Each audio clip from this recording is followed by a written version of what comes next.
The Uganda State of Oil and Gas Sector feature is brought to you by Accord in partnership with Cisco, DGF and NTV. The COVID-19 pandemic has upended the oil industry as the global price has fallen, dipping to as low as $18 a barrel.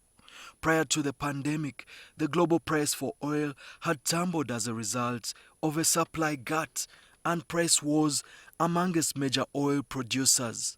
So what does this mean for Uganda's nascent oil and gas sector and an economy that has largely hedged borrowing on the production of crude? The International Monetary Fund in February revealed that Uganda's public debt to GDP ratio will rise to 49.5% by the year 2021-2022. With a number of infrastructure projects financed by loans largely from China's Exim Bank, government hoped that revenues from the sale of oil could pay for what is borrowed. But a scale back in activities and less investment, amplified by the pandemic, has thrown the oil and gas sector into a quandary. Fred Muhumza, an economist, believes that investments in Uganda's oil and gas sector are largely futuristic in nature. He, however, warns that with revenues from the sale of crude plummeting, recoverable costs could be lower. This is not money that they had sitting there idle. You would assume they borrowed to invest. So every time we have not allowed them to recover this money because the system is not yet ready, maybe the interest is also piling up on that recoverable cost. So it's kind of a situation very dicey that really we need to reforecast and say, how much oil do we have? What is its worth at this point in time? And therefore, how can we plan to utilize it to develop the economy? Because it's not as much in terms of value as we thought it was 10 years ago, or even more 15 years ago when we first discovered the oil. By then, the barrel price was $115. However, the permanent secretary in the Energy Ministry, Robert Kasande, believes that Uganda's value chain offers another dimension, and despite the COVID pandemic, the glass is half full. Opportunities in the sense that we are beginning to see a light down the tunnel of us concluding these agreements. If they were to be concluded, say, by end of August this year, and we take final investment decision,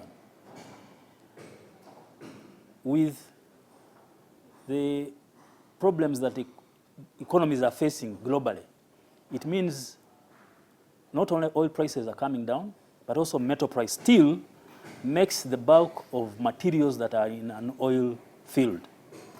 Let it be the drilling pipes, let it be the storage facilities, they're all made of steel.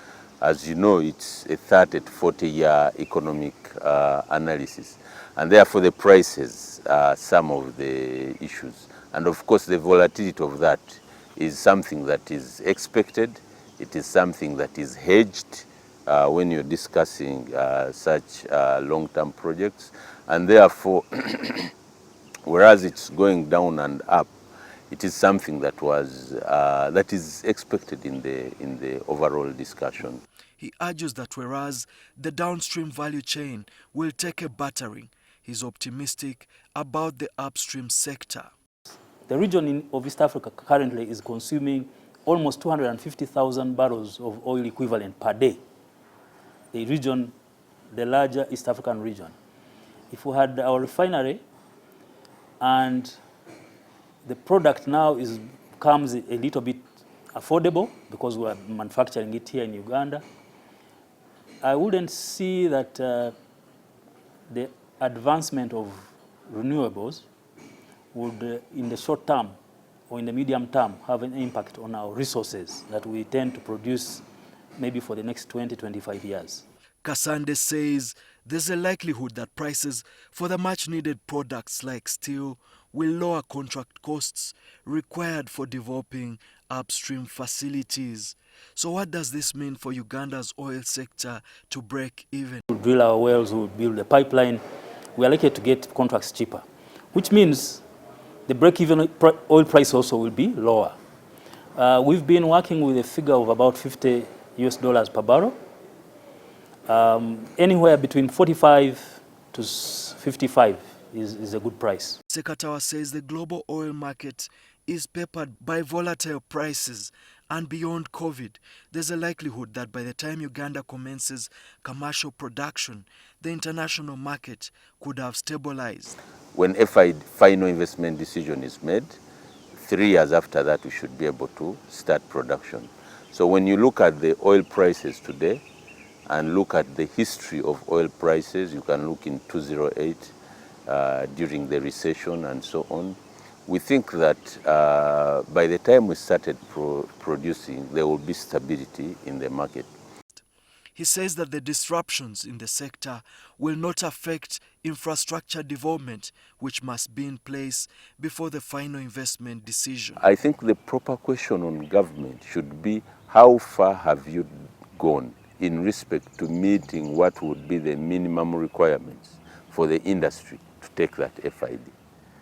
And I can assure you that if we looked at each of those milestones, you will see that we have significantly moved. For example, we are in COVID, but the oil roads, UNRA, is moving significantly. Beyond COVID, the global appetite for clean renewable energy has placed yet another deadline on Uganda's oil and gas sector, with fears that prolonged delays towards production could lower global prices for crude. With the ravaging effects of climate change, there's a desire in the West to transition from fossil fuel towards clean energy anchored on technology. The byproducts of crude, which are over 40, are still needed worldwide. So from that perspective, our nascent industry, in our view, is still relevant. Uganda should work towards producing its crude because in any dynamics that happens in the clean energy, petroleum products are going to be needed a minimum of the next 40 to 50 years. Kasande believes that the country has diversified to tap into clean energy sources. Being in a privileged situation at the equator with all this sun, having the Nile where we can have a cascade of dams built, that we're already doing. We are increasing our hydropower-based generation. We are beginning to undertake some solar plants in the energy mix. Right now we have about 50 megawatts into the energy mix as solar. But solar is still expensive, so that's why we're going cautiously. And besides, the storage is still expensive, so that you only get it when there's no cloud, when it's during the day. But on a large scale, we are beginning to build capacities on nuclear power. The Uganda State of Oil and Gas Sector feature was brought to you by Accord in partnership with Cisco, DGF and NTV.